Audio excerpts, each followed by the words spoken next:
दोस्तों आज के इस वीडियो में हम बात करेंगे पाकिस्तानी उन अदाकारों के बारे में जिनके दादा नाना भी इंडस्ट्री में राज कर रहे हैं मगर बहुत कम लोग जानते हैं। इनमें से तो बहुत सारे ऐसे हैं जिनको कभी एक साथ देखा भी नहीं गया। आपको ये जानकर बहुत ज्यादा हैरानी होगी कि विरासत के पेशे को लेकर आगे आना सिर्फ सियासतदानों का ही काम नहीं बल्कि हमारी पाकिस्तानी इंडस्ट्री का भी यही काम है। और बहुत सारे एक्टर्स ऐसे हैं जिनको उनके दादा नाना इंडस्ट्री में लेकर आए। जी तो चलिए स्टार्ट करते हैं आज की इस इंटरेस्टिंग वीडियो को और जानते हैं उन अदाकारों के बारे में जिनके अबाव अजदाद भी इंडस्ट्री में है मगर बहुत कम लोग जानते हैं। नंबर 1, आगा तालिश। दोस्तों पाकिस्तानी फिल्म और इंडस्ट्री के कामयाब अदाकार रजा तालिश को तो आप सब ने देखा ही होगा। ये सिर्फ एक अदाकार ही नहीं बल्कि ये एक एक्टर होने के साथ साथ डायरेक्टर और मॉडल भी हैं। इनकी शोहरत का बाइस सुनो चंदा ड्रामा बना। इसके अलावा भी इन्होंने पाकिस्तान बेशुमार ड्रामों और फिल्मों में एज ए सपोर्टर एक्टर काम किया। रजा तालिश का नाम भी पाकिस्तानी इंडस्ट्री में मौजूद उन अदाकारों की लिस्ट में है जिनके अबाव अजदाद का ताल्लुक इंडस्ट्री से होता है मगर बहुत कम लोग जानते हैं। दोस्तों ये बात तो सब जानते हैं कि रजा तालिश के वालिद एहसन तालिश भी अदाकार हैं मगर ये बहुत कम लोग जानते हैं कि रजा तालिश के दादा आगा तालिश भी एक वर्सटाइल अदाकार थे। इन्होंने अपने करियर का आगाज बरसगीर पाको हिंद से ही शुरू कर लिया था। इनके दादा आगा तालिश का कहना है कि मशहूर शायर और मुसन्निफ साहिल लोधियानी ने इनको फिल्म की दुनिया से वाकफियत करवाई। क्या मैं पाकिस्तान से बनने वाली फिल्म जिसका नाम था सराय के बाहर में इन्होंने अदाकारी के जोहर दिखाए। फिर पाकिस्तान बना तो खानदान के हमरा पाकिस्तान आ गई। यहाँ आकर रेडियो से वाबस्ता हो गए। आगा तालिश की पैदाइश 1923 में हुई। जब पाकिस्तान बना तो ये हुबरू नौजवान थे। पाकिस्तानी फिल्म इंडस्ट्री को अपने पांव पर खड़ा करने में आगा तालिश ने बहुत अहम किरदार निभाया। 1950 में पाकिस्तानी फिल्म नथ में इन्होंने काम किया। इस फिल्म ने इन्होंने as a supporter actor entry की मगर फिल्म कामयाब न हो सकी। तकरीबन 50 से ज्यादा फिल्मों में काम किया मगर गुमनाम रहे।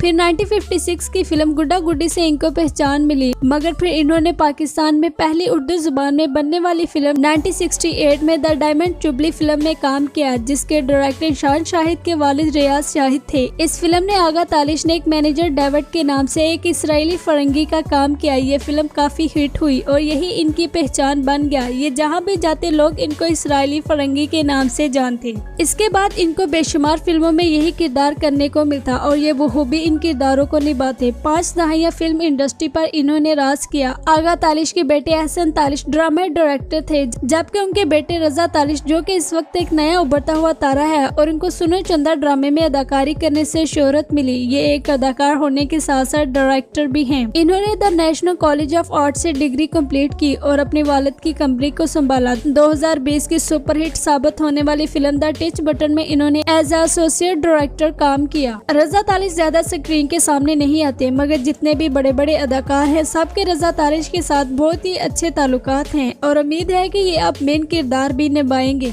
नंबर 2, हसन अहमद।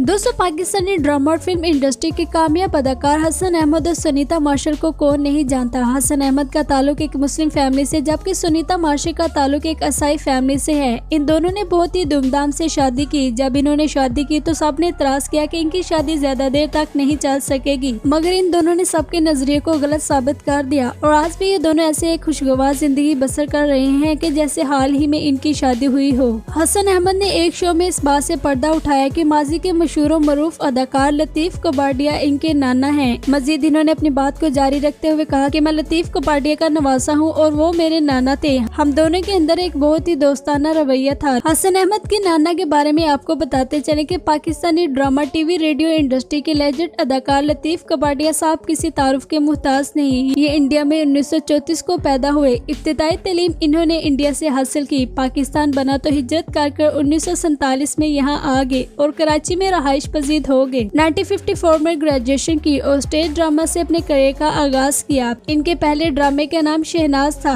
इनके भाई गुलाम अली भी एक्टर थिएटर के शोबे से वाबस्ता थे। ये एक अदाकार होने के साथ साथ बैंक में भी जॉब किया करते थे। ये अपने दोनों कामों को बहुत ज्यादा पसंद करते थे। जब टीवी आया तो टीवी से वाबस्ता हो गए। पहले ड्रामे का नाम शीशे के आदमी, फिर ड्रामा सीरियल 50-50 में काम किया जो कि इनकी शोहरत का बायस भी बना। फिर बेशुमार ड्रामों में काम किया और उसके बाद इन्होंने एक से बढ़कर एक फिल्म और ड्रामे में काम किया। फिर इस टीवी ड्रामे के बाद इन्होंने बेशुमार ड्रामों में काम किया और इसके साथ साथ इन्होंने फिल्म इंडस्ट्री में भी कदम रखा और दर्जनों फिल्मों में अदाकारी के जोर दिखाए। 2002 में इनको प्राइड ऑफ परफॉर्मेंस का अवार्ड भी दिया गया। 29 मार्च 2002 को अपनी पैदाइश की तारीख के 2 दिन बाद पीटीवी के ड्रामा सीरियल अफसोस हासिल की शूटिंग में मसरूफ थे कि अचानक दिल में दर्द महसूस हुआ। मोइन अख्तर साहब फौरन इनको लियाकत हॉस्पिटल ले गए। अस्पताल से जब घर वापस आए तो उसी रात दोबारा सीने में ऐसा दर्द महसूस हुआ कि दोबारा कभी उठ न सके और इंतकाल कर गए। हसन अहमद के दादा लतीफ कबाड़िया को हमेशा याद रखा जाएगा क्योंकि उन्होंने न सिर्फ उस वक्त काम किया जब टीवी आया, बल्कि टीवी से पहले भी जो ड्रामे बना करते थे उनमें भी उन्होंने बेशुमार अदाकारी के जोहरात दिखाए और लोगों को अपना फैन बनाया।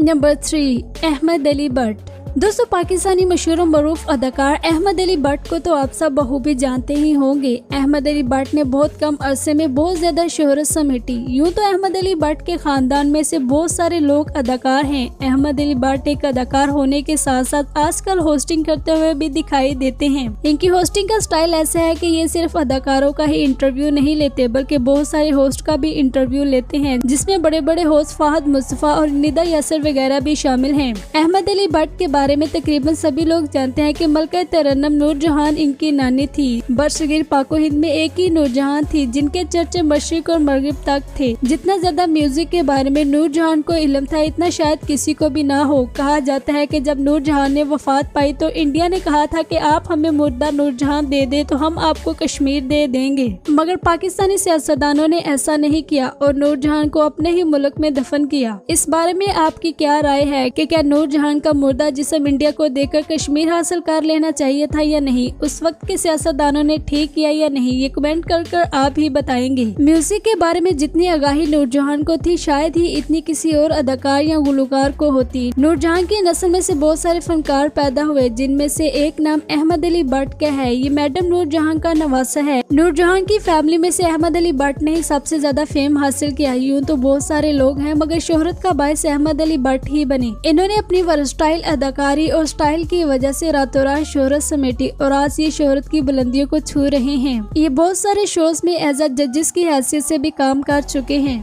नंबर 4, ज़ुहाब खान।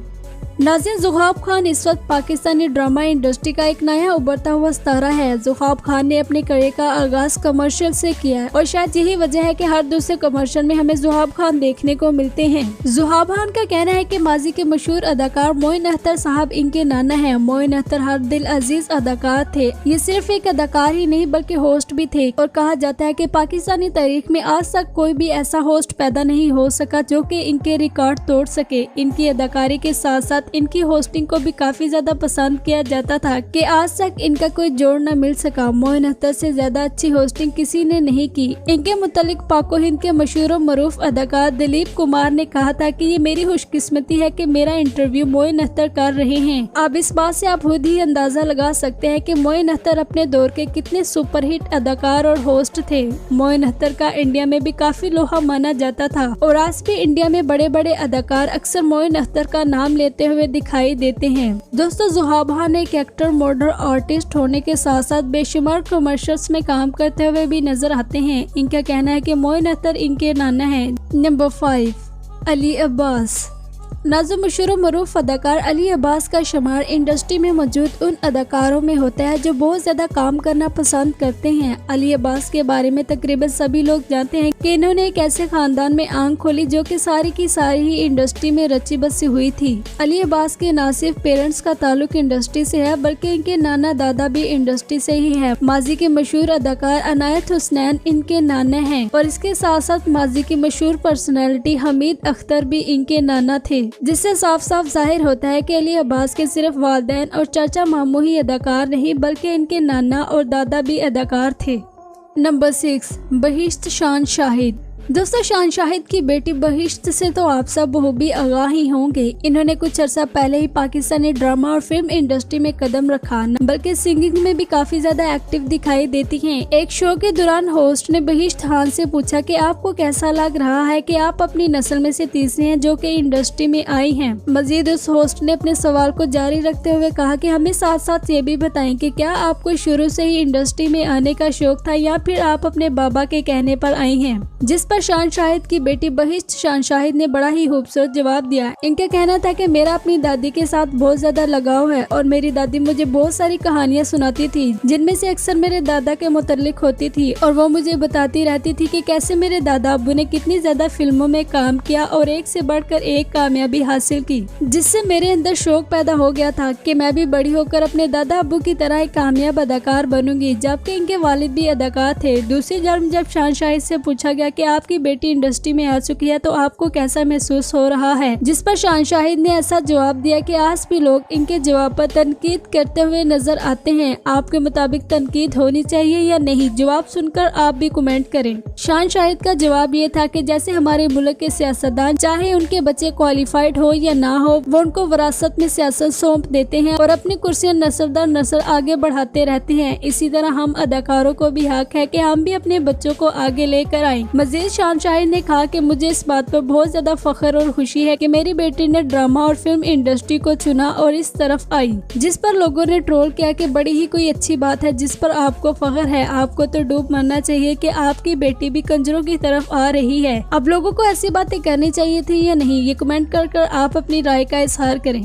नंबर 7, आगा अली। नाज़रीन, आगा अली आजकल सोशल मीडिया की जीनत बने हुए हैं, जिसकी सबसे बड़ी वजह इनकी तलाक की खबरें हैं। पाकिस्तानी वो अदाकार जिनकी तलाक हो चुकी है, अगर आप वो वीडियो देखना चाहते हैं तो एंड स्क्रीन पर आपको मिल जाएगी, आप वहां से टच कर देख सकते हैं। नाज़रीन, आगा अली के बारे में भी आपने सुना होगा कि इनके वालिद चाचा मामू भी इंडस्ट्री में हैं, मगर आपने ये नहीं सुना होगा कि इनके नाना भी इंडस्ट्री में थे। न सिर्फ इनके नाना बल्कि इनके दादा भी पाकिस्तानी जानी मानी मशहूर शख्सियत थी, जिनका नाम आगा सलीम था। ये अली अब्बास के कजन हैं और अली अब्बास के दादा इनके नाना हैं, जिनका नाम अनायत हुसनैन भट्टी है, जो कि एक कामयाब actor, singer, director, producer, playback singer थे। यूं आगा अली का शुमार भी पाकिस्तानी उन अदाकारों की लिस्ट में होता है जिनके नाना दादा का ताल्लुक इंडस्ट्री से है। नंबर 8, संतोष कुमार और सबीहा खानम। दोस्तों, संतोष कुमार और सबीहा खानम उस वक्त पाकिस्तानी फिल्म और ड्रामा इंडस्ट्री की सबसे खूबसूरत और रोमांटिक जोड़ी मानी जाती थी। इनको पाकिस्तानी ड्रामा और फिल्म इंडस्ट्री में बहुत ज्यादा पसंद किया जाता था और एक खूबसूरत जोड़ी का एजाज हासिल था। खानम, सबीहा और संतोष कुमार किसी तारीफ के मोहताज नहीं। ये एक ऐसा खानदान है जो पाकिस्तानी ड्रामा और फिल्म इंडस्ट्री में सबसे बड़ा खानदान है और काफी अरसे से राज कर रहा है। संतोष कुमार 1982 में ही वफात पा गए, जबकि सबीहा खानम की वफात 2020 में हुई। संतोष कुमार और सबीहा खानम की तीसरी नस्ल में से इनकी नवासी सहरिश खान है। सहरिश खान इस वक्त अमेरिका में मुकीम है, मगर इन्होंने पाकिस्तानी कामयाब फिल्म चैन ना आए में अदाकारी कर तमाम पाकिस्तानियों के दिल जीते और ये साबित किया कि ये अपने नाना नानी के शोबे को आगे लेकर आएंगी। नंबर 9, हानिश कुरैशी।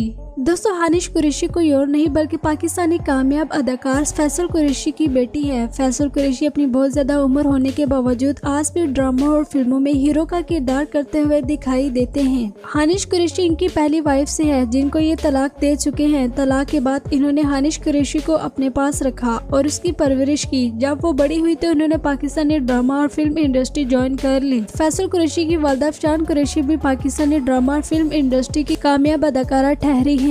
यूं हानिश कुरैशी का नाम भी पाकिस्तानी उन अदाकारों की लिस्ट में है जिनके आबाओ अजदाद का ताल्लुक भी इंडस्ट्री से था। नंबर 10, वहाज अली।